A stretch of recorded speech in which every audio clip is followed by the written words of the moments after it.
तो दोस्तों सर जी क्लासेस में आपका स्वागत है। जैसा कि आप जान रहे हैं कि जनरल साइंस की ये सीरीज आपको जो है डेली मिलती है और मैं इसमें बता देना चाहता हूँ जितना भी अभी तक के प्रीवियस ईयर के पेपर हैं आपके एएलपी या फिर आपके ग्रुप डी हो गया, ठीक है, और एनटीपीसी और आपका जो है जेएसएससी झारखंड का जो क्वेश्चन है ये पूरा इसमें कंबाइंडेड है। और जो लोग भी एनटीपीसी या ग्रुप डी या फिर झारखंड की तैयारी कर रहे हैं उनके लिए ये वीडियो बहुत ज़्यादा ही हेल्पफुल रहेगा। जितना मैं कंसेप्ट बताता हूँ यदि आप वो कंसेप्ट को सही ढंग से ऑब्जर्व एंड एनालिसिस करते हैं तो मान के चलिए कि आपका जो है क्वेश्चन साइंस का जो है फिजिक्स और केमिस्ट्री का छूटने वाला नहीं है, क्योंकि इसमें मान के चलिए कि मैं पूरा कंसेप्ट आपको रिकॉल करा दूंगा। और यदि आप हमारे साथ ही यदि कॉपी बनाए हुए हैं तो मान के चलिए कि आपके लिए एग्जाम टाइम पे बहुत ही ज़्यादा हेल्पफुल रहेगा। इससे बाहर कुछ नहीं आने वाला है। यदि आ जाता है तो आप हमको जरूर बताइएगा, क्योंकि मैं देखिए इसमें पूरा आपको मिनिमम नहीं तो मैं आपको यदि मान के चलिए तो 2000 में क्वेश्चन कराने वाला हूँ आपको। पूरा अभी तक जो सीरीज चल रहा है उसमें मैं पूरा कवर करा दूंगा, फिजिक्स केमिस्ट्री और जो है आपका, ठीक है। तो ये मान के चलिए कि आपका ये पूरा कंसेप्ट जो होगा क्लियर हो जाएगा। नेक्स्ट बात करते हैं हम यहाँ पे आपका जो है आज का जो सीरीज है, आज के जो पहला क्वेश्चन है उस पे जो है आप सबसे पहले कंसेप्ट को समझने की कोशिश कीजिए और इसके बाद जो है आंसर देने की कोशिश कीजिएगा। तो देखिए यहाँ पे क्या है कि इसमें पूछा जा रहा है आपको कि जो आपका फ्यूल होता है तो फ्यूल के साथ जो मतलब पेट्रोल होता है तो फ्यूल के जगह पे हम लोग यूज करते हैं एज ए फ्यूल, ठीक है, पेट्रोल के साथ। तो ये कौन सा है, ठीक है। तो यही चीज आपको बताना है, is use as a fuel in car with petrol. Petrol के साथ आप जो है इस फ्यूल का यूज करते हैं। तो बेसिकली वो कौन सा है, मतलब कंपाउंड। तो देखिए जो एथेनॉल होता है इसका बहुत सारा एप्लीकेशन यूज किया जाता है, ठीक है। एक तो आपका जो है एज ए फ्यूल यूज किया जाता है पेट्रोल के साथ, ये एक आपका एप्लीकेशन हो गया। दूसरा और एप्लीकेशन जो होता है जो बराबर पूछा जाता है तो आप जानते हैं जो आपका मेडिसिन होता है, जो आपका सिरप होता है उसमें भी जो है ये यूज किया जाता है, मेडिसिन में भी इसका यूज किया जाता है। इसके अलावा जो ड्रिंकिंग होती है अल्कोहल ड्रिंकिंग जो होती है वो जो होता है आपका अल्कोहल ही होता है। और इसके अलावा जो है आप टॉनिक सिरप जो आता है, टॉनिक जो आता है उसमें भी जो है आपका मतलब कि एथेनॉल का यूज किया जाता है। और इसका यदि हम वो आपका केमिकल फार्मूला की बात करते हैं तो ये आपका C2H5OH होता है। और इसमें जो है आपका ग्रुप की बात करूं तो एल्कोहलिक ग्रुप जो होता है आपका OH एल्कोहलिक ग्रुप होता है। और ये जो है फार्मूलेट हुआ है वो आपका एल्केन सीरीज से हुआ है, CnH2n+2 वाले सीरीज से हुआ है। यदि आप एथेन का फार्मूला जानते होंगे तो आपको मालूम होगा, इसी फॉर्म में लिखते हैं CnH आपका C2 और 2 यहाँ पे रखिएगा तो ये क्या हो जाएगा 4 2 6 हो जाएगा। इसमें से क्या करते हैं कि एक हाइड्रोजन को डिस्प्लेस कर देते हैं और उसके जगह पे जो है OH जो है ग्रुप लगा देते हैं, तो यही बन जाता है आपका C2H5OH, जिसको कि हम लोग एथेनॉल बोलते हैं। तो एथेनॉल का एप्लीकेशन जरूर आप ध्यान में रखिएगा, जितना मैं अभी आपको बताया हूँ एज ए फ्यूल मतलब यूज किया जाता है, ठीक है। दूसरा नंबर जो है आपका सिरप में यूज किया जाता है, टॉनिक में यूज किया जाता है। और आपका जो है इसका जो केमिकल फार्मूला होता है, बाकी जो अल्कोहलिक ड्रिंक जो होता है उसमें भी जो है एथेनॉल ही रहता है। तो ये सारे चीज जो है आप जरूर ध्यान में रखिएगा, क्योंकि एप्लीकेशन बेस्ड है ये क्वेश्चन।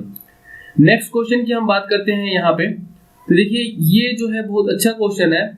इसमें बोला जा रहा है an object travel northward with constant velocity, the net force acting on the object will be। Suppose कि कोई ऑब्जेक्ट है जो कि आपका नॉर्थवर्ड डायरेक्शन में जो है ट्रेवल कर रहा है, ठीक है। इसमें सबसे जो ध्यान देने वाली बात है वो क्या है, आपका कांस्टेंट वेलोसिटी से ये ट्रेवल कर रहा है। कांस्टेंट वेलोसिटी का मतलब ये है कि वेलोसिटी जो है चेंज नहीं हो रही है। यदि सपोज वेलोसिटी जो है यदि 5 किलोमीटर पर आवर के हिसाब से ये ट्रेवल कर रहा है तो यही वेलोसिटी है। इसका जो है टाइम के अनुसार जो है टाइम के साथ जो है कोई इसमें चेंजमेंट नहीं हो रहा है, ठीक है। तो देखिए यहाँ पे जो मतलब पकड़ने वाली चीज थी ये आपको की पॉइंट इसको बोलिए तो वो आपका कांस्टेंट वेलोसिटी था। तो देखिए फोर्स जो होता है आपका वो क्या होता है F=ma होता है। यदि हम एक्सेलरेशन की बात करें यहाँ पे वो क्या होता है V/dv/dt होता है, यानी कि rate of change of velocity with respect to time. तो यहाँ पे यदि कांस्टेंट वेलोसिटी रहेगा और कांस्टेंट वेलोसिटी का आप कीजिएगा तो ये क्या होगा, जीरो होगा। तो इसीलिए एक्सीलरेशन जीरो हो जाता है ड्यू टू कांस्टेंट वेलोसिटी, ठीक है। तो आपका नेट फोर्स जो उस पे एक्ट करेगा वो क्या होगा, जीरो होगा। तो इसमें थोड़ा सा कंसेप्ट था, आप इस कंसेप्ट को जरूर ध्यान में रखिएगा और आगे इससे रिलेटेड क्वेश्चन जरूर आपको मिलेगा तो आप उस क्वेश्चन को जो है सॉल्व कर पाएंगे, ठीक है। नेक्स्ट क्वेश्चन की बात करते हैं यहाँ पे हम। देखिए इसमें जो पूछा जा रहा है, the element present in any one group have the same. देखिए इस टाइप का मतलब क्वेश्चन में मतलब बार बार आपको बोलता हूं कि आप कंसेप्ट को समझिएगा तो क्वेश्चन जो आएगा तो आपसे बन जाएगा।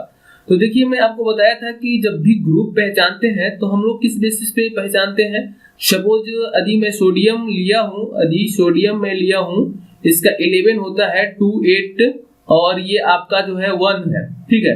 तो ये यदि मैं पूछूं किस ग्रुप का है तो आप क्या बताएंगे, ये ग्रुप फर्स्ट का है। यदि ग्रुप के बारे में बात किया जाए यहाँ पे तो वो ग्रुप कौन सा होगा, फर्स्ट होगा। यदि हम पीरियड के बारे में बात करते हैं कि पीरियड कौन सा होगा तो पीरियड क्या होगा, 3 होगा, नंबर ऑफ सेल, ठीक है। क्योंकि इस पे मैं बार बार इसको इसलिए बताता हूँ कि इस पे घुमा फिरा के क्वेश्चन बार बार जो है पूछा गया है, ठीक है।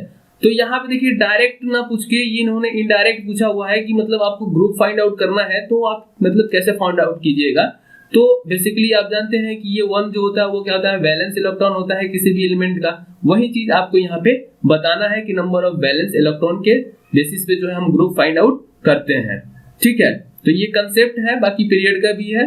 क्वेश्चन को थोड़ा बहुत घुमा के पूछा गया है और ये लगभग मान के चलिए कि आपके हर एक सेट में एक एक क्वेश्चन जो है पीरियोडिक टेबल का मिनिमम तो एक मिल ही जाता है, किसी किसी में 2-3 भी मिल जाता है और ज्यादातर पीरियोडिक टेबल का इस पे ज्यादा फोकस है। नेक्स्ट क्वेश्चन जो है आपका देखिए यहाँ पे एक car is moving with the high speed, which energy does it possess. देखिए इसका भी कंसेप्ट मैं पहले बता चुका हूँ, अपने कल ही के वीडियो में बताया था कि कोई भी ऑब्जेक्ट हो, ठीक है, जब वो मूव करती है, ठीक है, तो उसमें जो होता है यदि स्लाइडिंग है तो उसमें 2 चीज होगी, काइनेटिक एनर्जी और पोटेंशियल एनर्जी, या केवल मूवमेंट है, ठीक है, तो उस केस में क्या होगा, काइनेटिक एनर्जी होगी। जैसे कार यदि मूव कर रही है हाई स्पीड के साथ, यदि ये रोड पे यदि मूव करेगी, कार यदि रोड पे मूव करेगी, ठीक है, तो ये देखिए यहाँ पे पोटेंशियल एनर्जी के बारे में बात किया जाए तो वो तो मतलब कि कांस्टेंट रहेगा और जीरो रहेगा। लेकिन चूंकि ये मोशन में है गाड़ी, तो मोशन में है तो उस केस में क्या होगा, केवल काइनेटिक एनर्जी एग्जिस्ट करेगा। तो ये कंसेप्ट है, बाकी आप जो है एक बार समझ लीजिए कंसेप्ट को, क्वेश्चन किसी भी टाइप का आएगा तो आप बना सकते हैं। तो इसका राइट आंसर क्या हो जाएगा, आपका काइनेटिक एनर्जी हो जाएगा। नेक्स्ट क्वेश्चन की बात करते हैं यहाँ पे हम। यहाँ पे देखिए जो है आपको क्वेश्चन दिया गया है कि एक सोर्स है 6 volt, maintain a current of 0.5 ampere in a resistor, the power supplied by the source to the resistor will be. तो पावर सप्लाई बेसिकली कितना करेगा, सपोज ये मैं सर्किट बना दे रहा हूँ आपको समझाने के लिए। सपोज ये 6 वोल्ट की कोई बैटरी है, ठीक है, और ये कोई रजिस्टर है, ठीक, और ये जो करंट सप्लाई किया जा रहा है वो 0.5 एम्पियर का करंट सप्लाई कर रहा है। 6 वोल्ट की बैटरी लगाया गया है जिसकी वजह से क्या है, करंट जो है 0.5 एम्पियर का उससे मतलब कि पास हो रहा है, और ये सपोज कोई रजिस्टर है, ठीक है। तो इस रजिस्टर के थ्रू जो है कितना पावर सप्लाई करेगा ये वोल्टेज सोर्स, ये आपको बताना है। Power supplied by the source to the resistor will be कितना होगा। तो देखिए आपको मैं पावर का फार्मूला बराबर बताता हूं, कोई भी फार्मूला आप यूज कर लीजिए जिस हिसाब से आपको दिया गया है, मतलब न्यूमेरिकल में जो जो वैल्यू दिया गया है उसके अनुसार से आप लगा दीजिए। अब आप देखिए यहाँ पे आपका वोल्ट दिया गया है और करंट दिया गया है, यानी कि आपको जो है ये वाला फार्मूला वैलिड होगा। तो यहाँ पे 6 और आपका ये 0.5, तो ये कितना हो जाएगा, 3 वोल्ट हो जाएगा, 3 वाट हो जाएगा, क्योंकि पावर का जो होगा वो आपका वाट होता है। इतना चीज आपको यहाँ पे क्लियर होगा। और आपका कमर्शियल यूनिट आपका जो होता है 1 किलोवाट आवर, ठीक है, ये एनर्जी का होता है, जिसकी वैल्यू कितनी होती है 3.6 इंटू 10 के पावर 6 जूल होती है। तो ये भी आप यहाँ पे ध्यान दीजिएगा। नेक्स्ट क्वेश्चन की बात करते हैं हम यहाँ पे। देखिए यहाँ पे बोला जा रहा है as the pH value increase from 7 to 14 it represent. देखिए यदि आप देखे होंगे तो स्केल जो होता है पीएच स्केल, ठीक है, जिसको यूनिवर्सल स्केल भी बोलते हैं, और इसमें देखिएगा तो आपका जो है ये 1 से जो है स्टार्ट होता है, ठीक है, और ये जो है आपका 14 तक रहता है। बीच में जो है आपका 7 होता है जो कि न्यूट्रल शो करता है, ठीक है। और इसके अलावा जो है आपका जो है तो ये जो है आपका न्यूट्रलाइजेशन को बताता है यहाँ पे, और इस तरह से ये आगे बढ़ता जाता है। और देखिए ये 0 से होता है तो 0 1 2 3 इस तरह से ये 7 तक, इसके बाद फिर ये आपका 8 9 इस तरह से बढ़ते हुए ये आपका 14 तक जाता है। देखिए इसमें है क्या, मैं आपको बता रहा हूँ कि जैसे जैसे आप इधर से मूव कीजिएगा, यदि सपोज आप यहाँ से मूव कर रहे हैं, क्वेश्चन किसी भी टाइप से पूछा जा सकता है बना के, वो मैं कंसेप्ट पूरा बता देता हूँ किस तरह से घुमा घुमा क्वेश्चन इसमें पूछा जा सकता है। यदि मान लेते हैं कि आप यहाँ से इधर मूव कर रहे हैं, ठीक है, यानी कि राइट हैंड साइड में, तो इस केस में क्या होगा कि आपका H प्लस आयन जो होगा उसकी वैल्यू डिक्रीज होगी, ठीक है, और आपका OH आयन जो होगा वो क्या होगा, इंक्रीज होगा, ठीक है। तो एक तो क्वेश्चन आपका यहां से बन सकता है, ठीक है। दूसरा क्वेश्चन क्या बन सकता है, इसी को यदि वर्ड फॉर्म में बोला जाए तो जो आपका एसिड की जो प्रॉपर्टी होगी वो क्या होगी, आपकी रिड्यूस होगी, और जो आपका बेस की प्रॉपर्टी होगी वो क्या होगा, इंक्रीज होगा। तो इस तरह से भी इस बेसिस पे भी क्वेश्चन आपका पूछा जा सकता है। अब देखिए यहाँ पे क्या है कि 7 से इधर बढ़ना स्टार्ट हुआ है, इसका मतलब क्या है कि OH आयन की जो वैल्यू होगी वो क्या होगी, इंक्रीज होगी, ठीक है। तो इसमें देखिए यही चीज आपको बतानी है कि मतलब क्या होगा। तो no change in H plus ion, आपको तो फोकस करना है OH आयन पे। तो OH आयन देखिए यहाँ पे है और यहाँ पे है, तो आप देख सकते हैं कि यहाँ पे डिक्रीज है, लेकिन ये क्या होता है, इंक्रीज होता है जब आप इधर से मूव कीजिएगा। तो जैसे आप 14 की तरफ जाइएगा OH आयन की वैल्यू बढ़ती जाएगी, और बढ़ने का मतलब कि बेसिक नेचर जो है आपका क्या होता है, बढ़ता जाता है। तो और इसके बाद जो है ये आपका इंक्रीज वाला एक ही है, तो राइट ऑप्शन क्या हो जाएगा, आपका सेकंड हो जाएगा, ठीक है। तो बेसिक कॉन्सेप्ट यही है, इसी पे बेस्ड जो है क्वेश्चन आपके पूछे जाते हैं, तो इसको आप जो ध्यान में रखिएगा। कुछ के पीएच वैल्यू पूछे जाते हैं, जैसे लेमन का जो है पीएच वैल्यू जो होता है वो कितना होता है, तो ये 2.4 होता है। इसी तरह यदि मिल्क की बात किया जाए तो मिल्क का जो होता है 6.6 होता है। ये कई बार क्वेश्चन जो पूछे गए हैं वो मैं बता रहा हूँ आपको। इसके अलावा जो है आपका ब्लड का भी पूछा जाता है, ठीक है, तो ब्लड का जो होता है वो आपका 7.4 होता है, ठीक है। और जो मुझे याद आ रहा है यहाँ पे मैं आपको बता दे रहा हूँ। और इसके अलावा जो होता है जो आपका यूरिन होता है उसका भी 6 पॉइंट समथिंग होता है, ठीक है। तो इतना जो है आप जरूर ध्यान में रखिएगा, क्योंकि पीएच वैल्यू से भी क्वेश्चन पूछे जाते हैं। और आपका जो है वाटर का हो गया, तो वाटर का आप जानते हैं ये न्यूट्रल होता है, ये 7 होता है, तो इस तरह से आप याद रखिएगा। बाकी जो है आपका मैग्नीशियम ऑक्साइड जो कि आपका ये एंटा एसिड है, इसकी वैल्यू जो होती है आपका 12 होता है, तो इनकी वैल्यू पूछी जाती है, तो आपको पीएच वैल्यू भी जो है याद रखना होगा। तो देखिए नेक्स्ट क्वेश्चन जो है आपका, तो इस क्वेश्चन में देखिए आपको जो है क्वेश्चन यहाँ से मतलब बराबर पूछे जाते हैं, तो इसको कंसेप्ट समझ लीजिए। आपका जो है जो टेम्परेचर कन्वर्जन स्केल होता है बेसिकली वो आपके कितने टाइप के होते हैं, तो मेनली 4 टाइप के होते हैं। एक सेल्सियस होता है, ठीक है, दूसरा जो होता है आपका केल्विन होता है, ठीक, और आपका जो है एक जो होता है आपका फ़ारेनहाइट होता है, और एक जो होता है आपका र्यूमर्स होता है।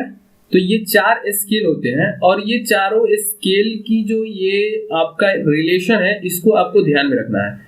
इसी रिलेशन के थ्रू आपको मतलब कि कई टाइप के क्वेश्चन मिलेंगे इस पे बेस्ड। कभी फ़ारेनहाइट सेल्सियस और फ़ारेनहाइट के बीच के रिलेशन मिलता है, कभी सेल्सियस और केल्विन के बीच में मिलेगा आपको, ठीक है, और कभी कभी फ़ारेनहाइट और केल्विन के बीच में मिल सकता है। तो इस तरह से कन्वर्जन मतलब किसी भी टाइप का आपको आ जाता है। तो या बेसिकली ये जो फार्मूला है उसको याद रखिएगा। अब देखिए यहाँ पे जो क्वेश्चन पूछा गया वो मैं आपको बता दे रहा हूँ। इसमें पूछा जा रहा है कि आपको जो है Kelvin scale to Celsius scale में जाना है। तो सबसे पहले मैं केल्विन स्केल की बात कर रहा हूँ, केल्विन से आपको सेल्सियस में जाना है। सपोज ये आपका सेल्सियस है और ये जो है आपका केल्विन है, ठीक है। ये जो है रिलेशन आप इजिली लिख सकते हैं, और आप देख सकते हैं कि सेल्सियस की वैल्यू क्या हो रही है, केल्विन -273। यानी कि यदि आपको केल्विन से सेल्सियस में जाना होगा तो जो भी केल्विन की वैल्यू दी रही होगी उसको आपको 73 माइनस करना पड़ेगा। सपोज एग्जांपल की मैं यहाँ पे बात करता हूँ तो आपका 300 केल्विन दिया गया है, ठीक है, 300 केल्विन दिया गया है और सेल्सियस की वैल्यू यहाँ पे मांगी जा रही है। तो आप क्या कीजिएगा कि 300 केल्विन माइनस 273 यानी कि आपका ये कितना हो जाएगा, 80 हो जाएगा, ये आपका 27 हो जाएगा। तो ये 27 डिग्री सेल्सियस हो जाएगा। तो ये जो वैल्यू कन्वर्ट होके आ गई किसमें, आपका सेल्सियस में आ गई। तो उम्मीद करता हूं कि ये चीज आपको जो है समझ में आ रही होगी। अब देखिए इसी पे बेस्ड जो है एक क्वेश्चन और भी यहाँ से निकल सकता है कि केल्विन, यदि सपोज सेल्सियस से केल्विन में जाना हो तो क्या करेंगे, तो इसी वाले रिलेशन से आप देख सकते हैं कि केल्विन इक्वल टू क्या हो जाएगा, सेल्सियस प्लस 273, ठीक है। तो ये वाली भी आप वैल्यू याद रखिएगा कि आप रिलेशन कभी भी इनमें आप इसी वाले फार्मूले से जो है चेंज करके क्वेश्चन बना सकते हैं और इस पे जो है आप VVI लगा लीजिएगा, बहुत इंपॉर्टेंट है क्योंकि आपको घुमा फिरा के क्वेश्चन इससे पूछे जाते हैं, ठीक है। तो उम्मीद करता हूं कि ये चीज आपको याद भी होगी, या नहीं याद है तो इसको जो है नोट डाउन कर लीजिएगा और इसको आप याद रखने की कोशिश कीजिएगा। नेक्स्ट क्वेश्चन जो है यहाँ पे जो पूछा गया है आपका, यहाँ पे बोला गया है कि दो ऑब्जेक्ट A और B moving with the same velocity, ठीक है, the mass of object A is twice that the B। Suppose ये आपका MA है, मास ऑफ ऑब्जेक्ट A, ये जो है आपका मास ऑफ ऑब्जेक्ट B का दुगना है। तो ratio of the kinetic energy of A and the that of B। तो आपको जो है काइनेटिक एनर्जी के बारे में जो है पूछा जा रहा है कि इन दोनों के बीच में रिलेशन क्या होगा। और आप देखिए काइनेटिक एनर्जी का फार्मूला क्या होता है, m1/2 mv², यही होता है ना, mv² यहाँ पे भी, और ये 1/2 mv यहाँ पे जो है v²। चूंकि v और ये v कैंसिल आउट होगा क्योंकि सेम है, और ये 1/2 भी कैंसिल आउट होगा। तो यहाँ पे देखिएगा तो ma equal to mv by, और ये आपका जो है यहाँ से आप डाल सकते हैं वैल्यू ma और mb की जो वैल्यू आ रही है वो क्या आ रही है, आपका 2:1 आ रहा है।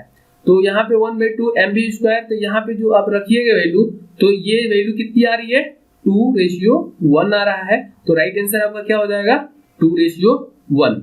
इसके अलावा यदि आपको फास्ट करना है तो आप जानते ही हैं कि 1/2 कैंसिल आउट हो जाएगा, भी यहाँ पे कैंसिल आउट होगा, तो जो मास का रेशियो होगा, ठीक है, वही आपका रेशियो देगा काइनेटिक एनर्जी का। तो डायरेक्ट भी आप कर सकते हैं, ठीक है। ये हम समझाने के लिए आपको इतना किए हुए हैं। नेक्स्ट क्वेश्चन की बात करते हैं यहाँ पे। तो देखिए नेक्स्ट क्वेश्चन जो है यहाँ पे बोला जा रहा है, consider the planet whose mass and the radius are 1/3 the mass and the radius of the earth. If the g is the value of the acceleration due to gravity on the earth, then its value on the planet will be। तो देखिए यहाँ पे जो है सबसे पहली बात g की जो वैल्यू होती है वो आप जानते हैं क्या होती है, gme/re²। यहाँ पे m जो होता है मास ऑफ अर्थ, re जो होता है रेडियस ऑफ अर्थ होता है। अब देखिए जो दूसरे प्लेनेट की बात की जा रही है, सपोज उसका मैं मतलब कि g डैश से शो कर रहा हूँ यहाँ पे, और यहाँ पे जो पूछा है उसका जो बोला जा रहा है कि जो मास है और रेडियस है 1/3 the mass and the radius of the earth. तो यानी कि जो मास की वैल्यू है, ये g तो कांस्टेंट है, मास की वैल्यू कितनी है, 1/3 हो जा रही है, ठीक है, और जो आपका रेडियस है वो क्या हो जा रहा है, वो भी 1/3 हो जा रहा है। तो यहाँ पे जो है ये 1/3, चूंकि ये स्क्वायर है, ये re है, ठीक है, re²। तो यहाँ पे जो है आपको ये बताना है कि क्या होगा। तो आप देखिए तो ये जो होगा gme re², ये यहाँ पे हो जाएगा, और साथ में देखिएगा तो ये 3 है, स्क्वायर होगा तो ये क्या हो जाएगा, 9 हो जाएगा, और यहाँ पे जो है नीचे में देखिएगा तो ये 3 होगा, तो ये आप कैंसिल आउट कर दीजिएगा, 3 बार में जाएगा। तो इस तरह से इसकी वैल्यू आप यहाँ से पुट आउट कर सकते हैं। तो ये क्या हो जाएगा, 3 टाइम्स ऑफ g, यानी कि g डैश, ये जो कि प्लैनेट पे जो है g की वैल्यू होगी, यानी कि एक्सेलरेशन ड्यू टू ग्रेविटी, वो जो होगी अर्थ के एक्सेलरेशन ड्यू टू ग्रेविटी से 3 गुना होगी वहां पे। तो ये आपका कंसेप्ट क्लियर होना चाहिए। इस पे भी बहुत सारे क्वेश्चन आते हैं, इसको नोट डाउन कर लीजिएगा। घुमा फिरा के क्वेश्चन पूछे जाते हैं, बाकी कंसेप्ट सेम रहते हैं, इसीलिए मैं बार बार आपको वो बताते रहता हूँ ताकि आपको रिकॉल होता रहे। नेक्स्ट क्वेश्चन की बात करता हूँ यहाँ पे। तो देखिए यहाँ पे जो क्वेश्चन पूछा जा रहा है, बोला जा रहा है कि during the free fall of an object which of the following energy increase and at any point in this path. देखिए ये आपका फ्री फॉलिंग बॉडी है, तो इससे रिलेटेड हम आपको जो है क्वेश्चन बता चुके हैं। तो ये कोई ऑब्जेक्ट है, सपोज ये आपका किसी हाइट से ये नीचे फ्री फॉल हो रहा है, तो आप जानते हैं कि इसमें दोनों आपका जो है सही, सपोज ये कोई ऑब्जेक्ट है तो पोटेंशियल एनर्जी और काइनेटिक एनर्जी इसमें दोनों रहेगी। तो पोटेंशियल एनर्जी जैसे जैसे नीचे आता जाएगा एच की वैल्यू जो है डिक्रीज होती जाएगी और आपका पी की जो वैल्यू होगी वो डिक्रीज होती जाएगा। काइनेटिक एनर्जी क्या होगी, ये आपकी हमेशा मतलब कि नीचे जिससे जैसे आता रहेगा काइनेटिक एनर्जी इंक्रीज होती जाएगी। तो ये आपका प्रीवियस जो क्वेश्चन था, क्वेश्चन अलग था लेकिन जो है कंसेप्ट सेम था। ये चीज हम आपको अच्छी तरह से उस वाले प्रीवियस वाले वीडियो में बता चुका हूँ। तो देखिए वही चीज है, कंसेप्ट सेम है, क्वेश्चन बस अलग अलग ढंग से पूछे गए हैं। तो आप एक बार कंसेप्ट जरूर समझिए और इसके बाद क्वेश्चन को सॉल्व कीजिए। देखिए यहाँ पे पूछा जा रहा है कि why does a stone thrown up into the sky fall back to the earth. तो कोई भी यदि आप ढेला हो या आप जो भी कुछ फेंकते हैं ये ऊपर जाता है और एक मैक्सिमम हाइट तक ठीक है पहुंचता है और इसके बाद ये बैक जो है आपका अर्थ पे आ जाता है। तो ये ड्यू टू मतलब किस रीजन की वजह से होता है, ये क्वेश्चन आपसे पूछा जा रहा है। तो देखिए आपका जानते हैं कि आप जो ग्रेविटी होती है अर्थ की मतलब ग्रेविटेशनल फोर्स ठीक है, जो कि किसी भी ऑब्जेक्ट को जो है अपने तरफ खींचती है ठीक है, और वो मतलब इसी वजह से क्या होता है कि वो बाहर न जाकर वो मतलब आपके अर्थ पे आ जाता है। तो ये आपका पुल अप, ये जो फोर्स होता है there exist a force that pull up it down toward the earth, और ये जो फोर्स होता है वो कौन सा होता है, ग्रेविटेशनल फोर्स होता है ठीक है। जो खींचने वाला फोर्स होता है कौन सा होता है, ग्रेविटेशनल फोर्स होता है। तो ये चीज बहुत बेसिक है और आप जो है इसको जानते भी होंगे। नेक्स्ट क्वेश्चन की बात करते हैं आपसे हम। तो देखिए यहाँ पे जो है क्वेश्चन पूछा जा रहा है कि kinetic energy of a particles is maximum in the case of the. तो देखिए आपको जो है अभी तक जो आपके नेचर में जो है जो मतलब पार्टिकल्स हैं ठीक है, या जो ऑब्जेक्ट है किस फॉर्म में है ये चीज आपको मालूम होगा कि solid, liquid, gas and plasma, और एक और जो फिफ्थ ये जो है आपका फोर्थ स्टेट होता है ठीक है, और एक और स्टेट होता है जो कि आपका बोस-आइंस्टीन के नाम से जाना जाता है ठीक है। तो देखिए इन तीनों में जो है सबसे ज्यादा काइनेटिक एनर्जी की बात की जाए तो आपका प्लाज्मा का होता है। वो क्यों होता है मैं बता रहा हूं आपको कि प्लाज्मा जो है वो स्टेट होता है जब आप गैस को ठीक है, जब आप गैस फॉर्म को यदि बहुत ज्यादा हीटअप करते हो ठीक है, बहुत ज्यादा यदि आप हीट करते हैं तो काइनेटिक एनर्जी जो होती है इसकी बहुत ज्यादा बढ़ जाती है और ये जो चेंज हो जाता है वो आपका प्लाज्मा में चेंज हो जाता है। और प्लाज्मा का कंसेप्ट कुछ एप्लीकेशन है, जैसे कि आपके जो है स्टार का जो चमकना होता है ड्यू टू प्लाज्मा की वजह से होता है ठीक है। तो ये भी आपका जो है मतलब कि ये बहुत ज्यादा ही ब्राइटनेस प्रोवाइड कराता है प्लाज्मा, और इसकी काइनेटिक एनर्जी आपका जो है बढ़ने का यही रीजन होता है क्योंकि गैसियस कंडीशन से हम इसको ऑब्टेन करते हैं ठीक है, due to the maximum heating provide करते हैं इसको, तो ये हमको प्लाज्मा स्टेट मिलता है। और इसी हीटिंग की वजह से जो गैस के पार्टिकल्स होते हैं वो क्या करते हैं, मैक्सिमम एनर्जी गेन करते हैं और वो कन्वर्ट हो जाते हैं प्लाज्मा में। ये फोर्थ स्टेट होता है। ये भी क्वेश्चन मतलब आपके ग्रुप डी में क्वेश्चन पूछा गया है कि फोर्थ स्टेट कौन सा होता है। मैक्सिमम लोग 3 स्टेट जानते हैं, सॉलिड, लिक्विड और गैस, तो ये फोर्थ प्लाज्मा, और बोस-आइंस्टीन जो है आपका फिफ्थ स्टेट है, तो वो भी आपको याद रखना होगा। नेक्स्ट क्वेश्चन की बात करते हैं यहाँ पे। देखिए यहाँ पे जो पूछा जा रहा है कि tooth decay start when the pH of the mouth is.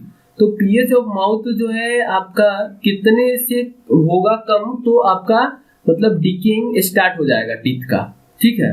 तो देखिए आपका जो पीएच वैल्यू होता है ठीक है, वो आपका जो होता है 5.5 होता है ठीक है, ये नॉर्मल होता है ठीक है। तो यदि इससे नीचे हो जाने लगा ठीक है, तो इस केस में क्या होता है, इसका मतलब ये होगा कि एसिडिटी की प्रॉपर्टी जो है आपकी बढ़ने लगी, जो आपकी एसिडिटी है वो क्या होगी, बढ़ने लगी ठीक है। अब होता क्या है कि एसिडिटी जब बढ़ेगी तो इसके लिए हमको बेस की रिक्वायरमेंट होगी ठीक है। तो बेस जो हम लोग जो आप टूथ पेस्ट यूज करते हैं तो वो क्या होता है बेसिकली जो है टूथपेस्ट जो यूज करते हैं वो भी क्या होता है, जो ये टूथपेस्ट होता है ये पेस्ट जो होता है बेसिक इन नेचर होता है। तो इसीलिए हम टूथपेस्ट यूज करते हैं कि यदि पीएच वैल्यू यदि डिक्रीज हुआ होगा तो ये बेसिक इन नेचर जब जाए मतलब कि उसके साथ जो है ये मिक्सिंग होगी तो क्या होगा कि पीएच वैल्यू को मेंटेन करके रखेगा 5.5 पे। यदि ये 5.5 से डिक्रीज होता है तो आप समझ लीजिए कि आपके जो है दांत में जो है बहुत टाइप के जो है आपके प्रॉब्लम फेस करने पड़ेंगे। तो इसीलिए मेंटेन करने के लिए ही हम लोग टूथपेस्ट का यूज करते हैं ताकि आपकी जो एसिड की जो मात्रा है उसमें ज्यादा ना हो, ठीक है, इसीलिए हम लोग जो है ये यूज करते हैं। तो आपसे ये भी क्वेश्चन पूछा जाता है कि जो टूथपेस्ट होता है, ठीक है, तो ये टूथपेस्ट में जो है कौन सा मतलब कि मतलब नेचर क्या होता है उसका, तो वो बेसिक इन नेचर होता है, ठीक है। तो उम्मीद करता हूँ कि आपको समझ में आया होगा। तो ये आपका लेस देन 5.5 होता है तो ये चीज प्रॉब्लम आता है। तो ये आपका, और एक चीज जो होता है आपका एसिड रेन, तो उसके लिए पीएच वैल्यू जो है 6.5 होती है, ठीक है। 6.5 से यदि नीचे होता है तो ये चीज आपको क्लियर होगी। नेक्स्ट क्वेश्चन की बात करते हैं। अच्छा ये देख लीजिए यहाँ पे जो है आपका ये पीएच वैल्यू जो होता है आपका 6.5 नहीं 5.6 होता है, ये सॉरी आपका जो है पीएच वैल्यू जो होता है आपका पीएच वैल्यू जो होता है ये आपका 5.6 से यदि कम होता है, ठीक है, तो उस केस में जो है एसिड रेन बोला जाता है। यदि आपका जो है इससे कम हुआ तो एसिड रेन बोला जाता है। तो ये चीज आप ध्यान रख लीजिएगा, मिस्टेक से 6.5 हम लिख दिए हुए थे।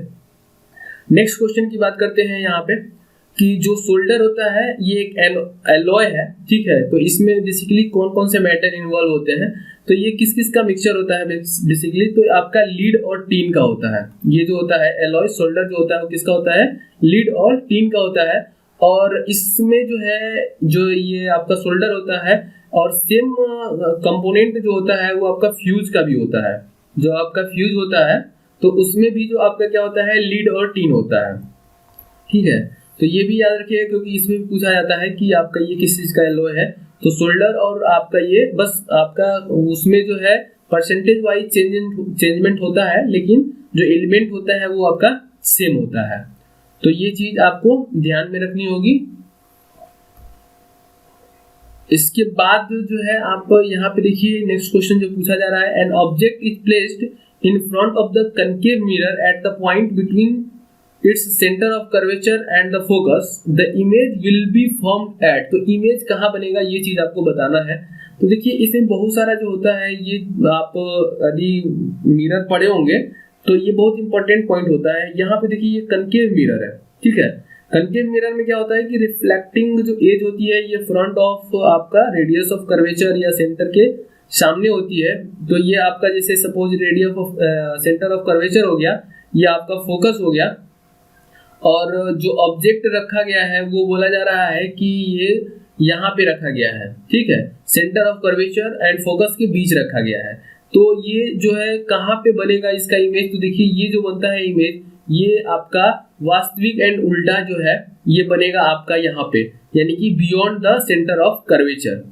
इसके अलावा जो है और जो आपसे पूछा जाता है कि सपोज यदि ये आपका कनकेव मिरर है और कनकेव मिरर में सपोज ये फोकस पे रखा गया ऑब्जेक्ट कोई है, फोकस पे रखा गया ऑब्जेक्ट है, तो इस केस में जो है आपका जो है कहाँ पे वो बनेगा, तो ये जो होता है इनफाइनाइट पे बनता है, ठीक है।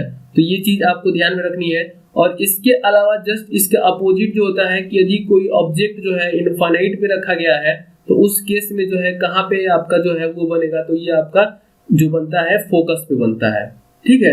तो ये चीज याद रखनी है, ये पूरा मैं आपको बता रहा हूँ। इसके अलावा जो है आपसे एक क्वेश्चन और भी इसमें पूछा जाता है कि ये सपोज कि आपका कनकेव मिरर है, यदि ये सेंटर ऑफ कर्वेचर पे रखा गया है तो इस केस में जो है ऑब्जेक्ट सेंटर ऑफ कर्वेचर पे है, तो यहाँ पे भी ऑब्जेक्ट जो बनता है सेंटर ऑफ कर्वेचर पर वास्तविक एंड उल्टा बनता है।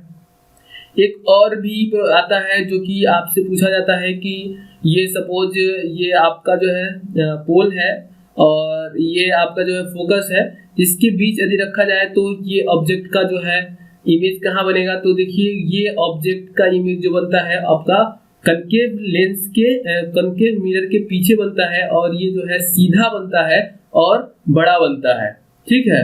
और सीधा और बड़ा, तो ये एक जो होता है एक्सेप्शनल टाइप का होता है, बाकी हर एक में वास्तविक एंड उल्टा बनता है।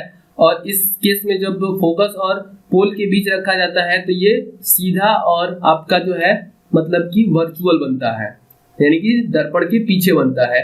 तो ये जितने भी इंपॉर्टेंट आपके जो है लोकेशन थे जिसकी वजह से क्वेश्चन पूछे जाते हैं जहां से, वो मैं आपको बता दिया हूँ। उम्मीद करता हूँ कि ये आपको समझ में आया होगा।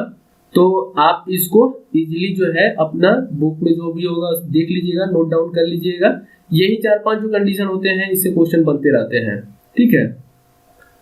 नेक्स्ट क्वेश्चन की बात करते हैं यहाँ पे। तो देखिए नेक्स्ट क्वेश्चन जो है यहाँ पे ये पूछा जा रहा है कि 3 आइडेंटिकल रजिस्टर आपका रजिस्टर दिया गया है जिसकी वैल्यू जो है आपकी 6 ओम है, कनेक्टेड इन पैरेलल है। ये कुछ इस टाइप से है, आप एक बार इसको थोड़ा सा इमेज के थ्रू देख लीजिए। ये आपका सबका जो है 6 6 6 6 दिया गया है और यहाँ से पूछा जा रहा है कि आर इक्विवेलेंट की वैल्यू क्या होगी। तो इनका इक्विवेलेंट रेजिस्टेंस निकालना है। तो देखिए जब भी पैरेलल में जितने भी रेजिस्टेंस लगे रहते हैं, आप यदि वैल्यू सेम है तो जितने रेजिस्टेंस लगेंगे और एक की वैल्यू लीजिएगा उससे आप डिवाइड कर दीजिएगा। यहाँ पे सपोज की 3 है तो ये कितना आ जाएगा, 2 आ जाएगा। सपोज यहाँ पे यदि 4 रहता तो क्या होता, यदि मैं यहाँ पे एक बढ़ा देता हूँ, 4 रहता तो उस समय आपको जो है 4 से डिवाइड करना होता, ठीक है। यदि 2 रहता तो यहाँ पे 2 से डिवाइड करते हैं। तो इस तरह से ये एक शॉर्टकट फॉर्म है जो कि आप यूज कर सकते हैं एग्जाम में। बाकी आता कहाँ से, ये हमारे प्रीवियस वीडियो में आप देख सकते हैं, इसको में हम प्रूव किए हुए हैं कि ये किस तरह से आता है। तो चाहे तो आप वो लेक्चर देख सकते हैं। नेक्स्ट क्वेश्चन की बात करते हैं। यहाँ पे देखिए आपका ये इस सेट का जो है सेकंड पीरियोडिक टेबल का क्वेश्चन है। तो इससे पूछा जा रहा है कि which of the following classification of the element is based on the atomic number. देखिए ये भी कल ही हम प्रीवियस वाले लेक्चर में बताए हुए थे आपको कि जो आपका मॉडर्न पीरियोडिक टेबल है वो आपका बेसिकली जो मोसले ने दिया था वो आपका एटॉमिक नंबर पे बेस्ड है, ठीक है। बाकी आप इनका देख लीजिएगा मेंडलीव का, तो ये आप जानते ही हैं कि इनका जो था एटॉमिक वेट के या एटॉमिक मास कह सकते हैं या एटॉमिक वेट के बेस पे आधारित था। डॉर्नियर का ट्रायड रूल भी मैं आपको बताया था कि इन्होंने जो है एवरेज जो कि सपोज ए बी सी है तो उन्होंने बताया कि ए और बी का यदि आप एवरेज निकालते हैं तो वही एटॉमिक वेट आएगा आपका जो है बी का, ठीक है। तो ये इस तरह से उन्होंने ये दिया था। न्यूलैंड ऑक्टेव का उन्होंने एक जो है आपका ऑक्टेव रूल बनाया था सारेगामा पादे निशा पे। तो उन्होंने बताया था कि हर एक जो 8वां एलिमेंट होगा वो उसकी जो प्रॉपर्टी होगी वो फर्स्ट वाले एलिमेंट के साथ क्या करेगी, मैच करेगी। तो इस तरह से ये दिए गए थे। इसका मैं आपको बताया हूँ कि एक वीडियो में बनाने वाला हूँ, तो जरूर मैं आपको वो यहाँ पे डालूंगा, जरूर आप देखिएगा उसको एक बार। नेक्स्ट क्वेश्चन देखिए, ये क्वेश्चन मैं आपको शायद करा दिया हूँ लेकिन वहां पे जो है क्या था मैं अंतर वो मैं आपको बता रहा हूँ। वहां पे जो है आपको दिया था कि वाटर था और आपका जो है एयर था, ठीक है। और क्वेश्चन जो है था वो मतलब सेम था, लेकिन बस जो अंतर था वाटर और एयर में था। तो ये वाटर आप जानते थे कि ये जो होता है आपका डेंसर मीडियम और ये जो होता है आपका रेयर मीडियम होता है, क्योंकि इसकी 1 होती है और इसका 1.3 के लमसम में होता है। और यहाँ पे क्या है कि डायरेक्ट आपको डेंसर मीडियम और रेयर मीडियम दे दिया गया है, यानी कि ये स्टैंडर्ड डिफिनेशन ही दे दिया गया है। तो आपको इस स्टैंडर्ड जो डिफिनेशन होता है उसमें जो है दिमाग बहुत कम लगाना होता है। आप डायरेक्टली बता सकते हैं। सपोज कि यहाँ पे बोला जा रहा है कि when a ray of light travelling from the denser medium, suppose ये आपका डेंसर मीडियम है और ये जो है आपका जो है रेयरर मीडियम है। तो बोला जा रहा है कि लाइट जो है ये डेंसर मीडियम से होते हुए आपका रेयरर मीडियम में जा रही है, ये आपका नॉर्मल हो जाएगा। तो इस केस में क्या होगा, तो मैं आपको बताया था कि जब भी डेंसर से जब रेयर मीडियम में जाती है तो ये जो है आपका नॉर्मल से अवे होती है और जस्ट इसका अपोजिट होता है। सपोज रेयर टू डेंसर होता है तो ये टूवर्ड द नॉर्मल होती है, ठीक है, ये आपका नॉर्मल है। तो ये क्वेश्चन का आंसर आपको मिल गया कि ये आपका किधर जाएगी, ये अवे जाएगी। अब देखिए स्पीड का भी एक बात आता है, तो स्पीड आप समझ लीजिए। वहां पे भी मैं आपको बताया था डेंसर मतलब क्या होता है कि यहाँ की जो डेंसिटी है वो ज्यादा है, पार्टिकल की डेंसिटी ज्यादा है, तो स्पीड जो होगा इस वाले मीडियम में कम होगा। क्योंकि यहाँ पे रेयरर है, डेंसर मतलब रेयरर मतलब की डेंसिटी कम है, यानी कि यहाँ पे स्पीड जो होगी ज्यादा होगी। तो इस वाले मतलब कि कंसेप्ट के थ्रू आपको बहुत सारे क्वेश्चन मिलेंगे, तो ये चीज आप ध्यान में रखिएगा। तो देख लीजिए कहाँ पे जो ये है मैच कर रहा है वहीं आपका आंसर होगा। तो देखिए आपका स्लो डाउन तो हो नहीं सकता है, ये हटा दीजिए। स्पीड अप होगा, ठीक है, बेंड टुवर्ड द नॉर्मल, तो ये हो नहीं सकता है। तो यहाँ पे देखिए स्लो वाला तो इसी तरह हो गया। स्पीड अप होगा, bend away from the normal, तो ये आपका राइट आंसर हो गया। और किस तरह से ये राइट आंसर हुआ वो चीज देख लिए है। इसमें भी बहुत सारे टाइप के क्वेश्चन बनते हैं, तो उम्मीद करता हूँ कि ये कंसेप्ट आपको समझ में पूरी तरह से आ गया होगा, क्योंकि मैं इसमें 2 से 3 क्वेश्चन अलग अलग ढंग का मैं आपको करवा चुका हूँ। ठीक है, तो इस तरह से आपको पूरी तरह से ये कॉन्सेप्ट समझ में आया होगा। आज के लिए इतना ही, फिर हम लोग जो है नेक्स्ट लेक्चर के साथ मिलते हैं। तब तक के लिए थैंक यू दोस्तों।